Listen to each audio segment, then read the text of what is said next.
How to check passwords on Chrome mobile. Hello guys, in today's video I'm gonna show you how to check passwords on Chrome mobile. First we're gonna do is click on Google Chrome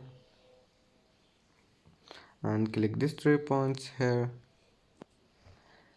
and now click settings,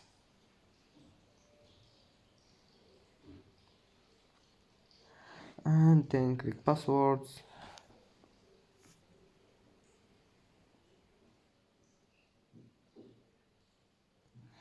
and now all you need to do is just click check passwords, and here you will see your passwords and your accounts. And I don't have any accounts on this Google Chrome, and that's it for today's video. If you like this video, please don't forget like and subscribe, and see you in the next video.